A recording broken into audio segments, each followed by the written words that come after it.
Hey guys, I hope you're enjoying this winter season. It's cold. I'm not a fan of cold weather. Some of my friends really love it, and I respect them because I really wished I loved it too. But I'm gonna do good in cold weather. So today I got on my I don't care bear PJs and I'm walking around the house lounging. I actually got a couple of projects to complete, but there's something I was working on my little free library and I was thinking on things, and there's something that was kind of ruminating on my mind. So, person I know said Christianity just didn't work out for them. Well, this person had behavior that was opposite of God's commands, and they weren't willing to submit to God's commandments. Be kind, be loving, be faithful, don't provoke your children, those sort of things. And this person really just wasn't ready to comply. So they said Christianity didn't work out for them. Like, okay, of course it didn't work out. It wasn't that Christianity was bad. It's just that that person wasn't willing to give up what they were doing to live according to God's word. Now, I don't have an issue with that because in the word, God says everybody ain't gonna believe in him. And Jesus says to kick the dust off your feet, keep going when people don't accept you. So my thing is, don't blame Christianity. Just admit to yourself, hey, that's not for me. Okay, cool. Another person was saying that they don't like church people. Okay, I've experienced a fair share of church hurt. Okay, tell my story in a later video. But yes, I know what church hurt is, and it's a real thing. However, to walk away from God because of people is not fair to God. So you think about it like this. So there's a teacher in a classroom, right? She's got they're usually 7 periods. Well, it was 7 periods when I was going to school. 7 hours in the school day. And each hour is a church, okay? So this teacher establishes the rules in her classroom. Don't cuss, don't talk while other people are talking, don't hit, don't bully, be respectful, basically. So the classroom can work together and everybody can learn in a peaceful environment, right?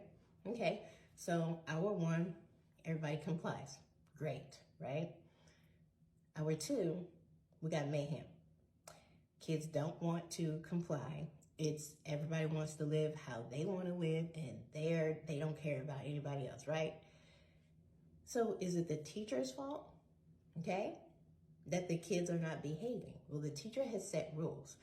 The teacher then enforces consequences because of the bad behavior. You go to the principal's office, you get detention, you get, these different things that teachers can do. So then the students get mad at the teacher. Well, is it the teacher's fault for establishing rules and commandments that people should live by? Or is it the individual children and their free will to disobey the teacher? Whose fault is it? So should an individual student who's trying to obey and do right amongst the mayhem, should they blame the teacher and walk away? No. They could actually go to a different class, go to another church. Don't give up on the subject matter or the teacher. Move environments. So if there are certain people who are living in their sin nature and they do not want to stop, then you are in your every right to move away from those people. But do not say, I don't believe in God because Sister So-and-so is a bully. Sister So-and-so is sinning. Sin is in the Bible. God told us people are going to do that. So, don't walk away from God because of knuckleheads on earth. Because there are people who will use the word for power. And you know what? That's between them and God. You keep your relationship with God in check, okay? So another thing is people believe in bad translations. One of the things that, I hear people quote all the time for an argument against the church is women should learn in silence. Women should be quiet and submissive. Okay. Bible is full.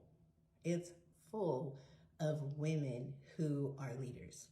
That translation, Paul was talking about in the church, hey, listen, your wives are talking at a line, and they were, just kind of causing disruption while he was trying to speak.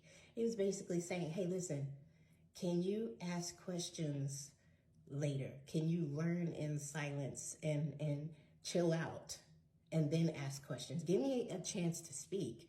I'm not telling you to not speak. I'm not telling you to shut down or you can't preach. I'm telling you just to be, hey, I can't teach in this condition.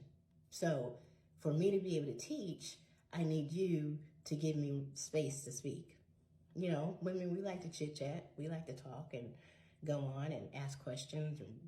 And at this point, raising your hand and say, I don't understand this, that kind of stuff. And he was like, husbands, can you help me out? That doesn't mean that women are supposed to be like a rug that people walk over. We're not silent. We're submissive in a good way. And a lot of people confuse that submission to being slave-like. No, servant-like. Okay, we are supposed to serve one another. Just as the husband is supposed to serve the wife is supposed to serve the husband too. So it works both ways. And especially if that man is submitting to God, oh, she's set. Okay, she is set. If that man is not submitting to God, that's trouble. Another thing, bad translations of the Bible. And one of the things that people like to say is the Bible doesn't allow women to be in leadership. That's not correct. That is not correct. We as women have voices. God created us to speak, and we can. There's nothing wrong with it. We have to do it in respect. We have to do it in order, just like men do. But God never told us, hey, you shouldn't serve. You should be quiet. There's plenty of examples of women serving and doing godly things for the kingdom. So while I understand church hurt is real, and it's hard to see Christians as serious when there's a lot of knuckleheads doing stuff that they're not supposed to be doing, but I'm not going to leave God because of other people's use of their free will to treat me wrong. That's not God commanding them to do that. And I know good and well God is not going to command someone to treat me wrong. That's not his commandments. That's us in our sin nature. His commandments didn't tell us to do half of what these people are doing. But you keep your relation straight with God and don't look outside and say, sister so-and-so is doing something wrong, or brother so-and-so is doing that. I can't believe it. Oh my gosh. Don't leave God because of the knuckleheads around you.